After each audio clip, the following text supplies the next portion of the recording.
Chers téléspectateurs, c'est Moïda Garamo avec le journal du lundi 30 juin 2025. Restez avec nous. Des manifestations pacifiques ont lieu dans plusieurs villes de l'État de la région d'Amara en Éthiopie pour plaider en faveur de la paix et du développement tout en dénonçant l'extrémisme. Les habitants ont assuré leur soutien indéfectible aux initiatives du gouvernement en faveur de la paix et du développement. Ils ont également condamné les meurtres et les pillages perpétrés par des groupes extrémistes contre les citoyens dans certaines zones dans la région. Les manifestants ont appelé avec force à la paix et ont exhorté le gouvernement à traduire en justice les responsables du meurtre d'innocents en appliquant la loi. Ils ont également exprimé leurs revendications par les slogans tels que « Nous souhaitons inculper le patriotisme du développement à nos enfants et la paix est un bien collectif à rechercher ensemble ».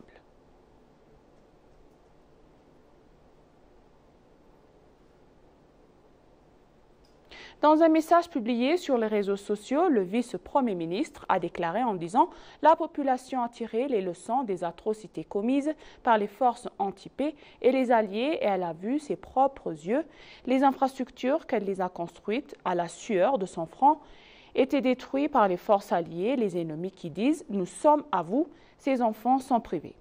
L'éducation, son bétail est privé par des pâturages et ses mains sont liées. » Il a souligné que le nombre de personnes qui se sont soulevées pour combattre les extrémistes alliés augmente de jour en jour. C'est pourquoi la population est sortie en colère jusqu'en fait trembler le sol lors de la manifestation d'aujourd'hui.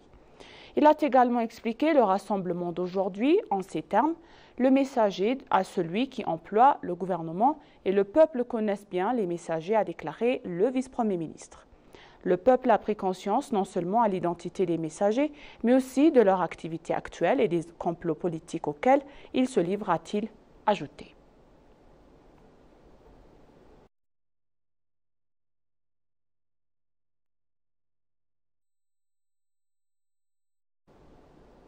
L'initiative de l'empreinte verte de l'Éthiopie est le fondement des efforts du pays pour assurer la souveraineté alimentaire, ont déclaré les administrateurs en chef et de plusieurs régions. Lors de l'événement du lancement, les administrateurs en chef de plusieurs régions ont décrit l'initiative comme un tremplin pour un objectif commun à la nation. L'administrateur en chef de l'État de la région de Somalie, M. Mustafa Mohamed, a affirmé que les habitants de la région participent activement à la plantation de jeunes arbres. Selon lui, cette initiative a permis d'atténuer les efforts de la dégradation environnementale et la sécheresse sur les zones touchées et les abordant et en les rendant productives. Le chef de l'État régional d'Afar, M. Awel Arba, pour sa part, a déclaré que la communauté de la région avait commencé à cultiver des arbres fruitiers précédemment plantés dans le cadre de l'initiative verte. M. Awel a ajouté que les plantations de jeunes plantes étaient devenues une culture dans la région et que le peuple d'Afar participait largement à l'initiative Héritage Vert de cette année. Pour sa part, l'administrateur en chef de la région de la Gambella, Lamitou Omod, a souligné que les différents types de fruits plantés dans les régions grâce à l'initiative Héritage Vert portaient leurs fruits dans le cadre des efforts régionaux d'autosuffisance alimentaire.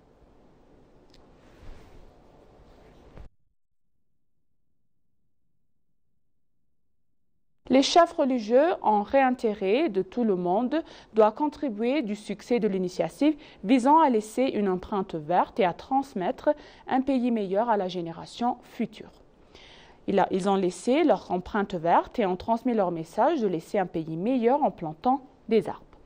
L'archevêque du diocèse de Dredoua et de l'église orthodoxe éthiopienne Tawhidou, sa sainteté Abouna Bartholomew, a déclaré que le grand changement avait eu lieu depuis le lancement de l'empreinte verte. Il a déclaré que l'empreinte verte transforme profondément le visage du pays, exprimant un grand espoir de construction d'un propre pays et inconfortable pour ses habitants. Cheikh Sultan Aman Eba, le président du Conseil suprême des affaires islamiques de la ville d'Addis Abeba, a déclaré que l'empreinte verte avait permis à Addis Abeba d'obtenir diverses renaissances internationales. Il a également déclaré que le travail en faveur de l'empreinte verte doit être renforcé afin que la prochaine génération n'hésite pas qu'un pays démunis que la génération actuelle puisse vivre dans un environnement sain et confortable.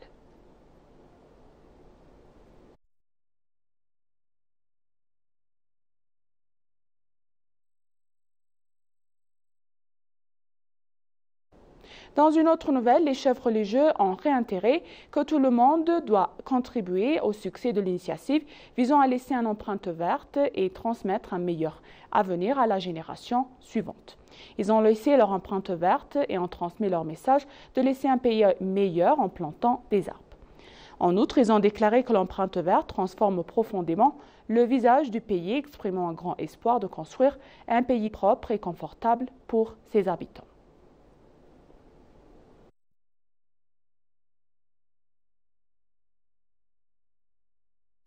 Dans une autre nouvelle donc, le parc industriel agricole intégré de Yirgalem a généré plus de 2,2 millions de dollars de revenus grâce aux exportations d'huile d'avocat. Selon M. Hailou Tera, le PDG de la société de développement des parcs industriels régionaux de Sidama, les centres de regroupement gérés par la société fournissent des produits de substitution gérant des devises. Il a indiqué que plus de 12 000 tonnes de matières premières ont été fournies à 4 usines de transformation d'avocats situées dans le parc industriel au cours des 11 derniers mois et que 389,28% de l'huile d'avocat finie a été produite. Sur ce total, 320 tonnes d'huile d'avocat brute ont été exportées, générant plus de 2,299 millions de dollars de devises. Il a ajouté qu'outre le parc industriel agricole intégré de Yirgalem, la société développera et gérera également des centres de regroupement dans 5 municipalités de la région. Selon le PDG, plus de 9 millions de dollars de devises ont été économisés chaque année grâce aux produits de substitution proposés au marché par les centres de regroupement. Selon Hailou, au cours des 4 dernières années, l'huile d'avocat a généré 19,8 millions de dollars et d'autres produits dérivés 14,2 millions.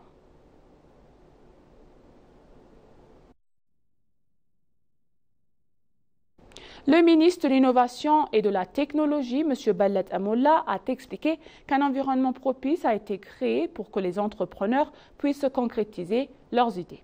Il a souligné qu'une attention particulière avait été portée à l'implication des jeunes dans les activités de création et de recherche et pour que cela soit efficace, il a insisté sur la nécessité de créer un environnement propice. Il a souligné que les startups sont avant tout que le fruit du travail créatif basé sur les idées des jeunes, ajoutant que des efforts sont déployés pour concrétiser les idées. Il a également déclaré que le développement de la prospérité d'un pays reposant sur les résultats du travail créatif de qualité, il est nécessaire de travailler avec concrétisation. Il a indiqué qu'un environnement propice a été créé en Éthiopie pour faire évoluer leurs idées créatives. En outre, il a ajouté que l'approbation et la mise en œuvre de cadres juridiques renforceront l'ensemble de l'écosystème des startups et donneront de l'espoir aux jeunes porteurs d'idées créatives.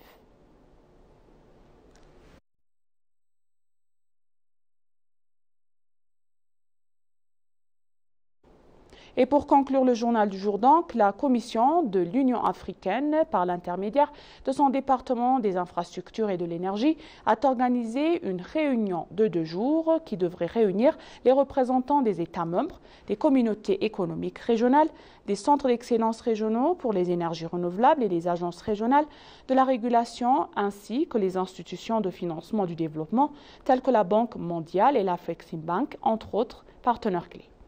L'événement majeur marque l'inauguration du comité de surveillance technique de haut niveau de la FSEM, dont l'objectif est d'accélérer les efforts en favorisant un marché d'électricité unifié, compétitif et durable sur tout le continent.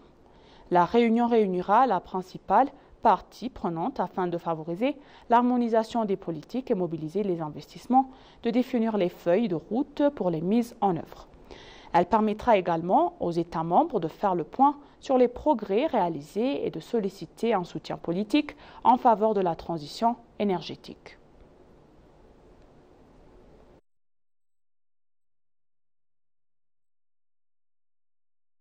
Et maintenant, chers téléspectateurs, je vous rappelle les titres principaux. Des manifestations pacifiques en faveur de la paix et du développement ont lieu dans plusieurs villes de l'État d'Amara.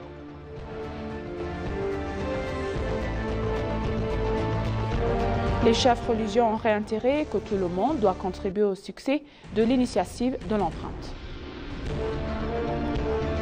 Merci chers téléspectateurs, ainsi s'achève le journal d'aujourd'hui. C'était moi Ida Garamo et je vous souhaite une bonne journée.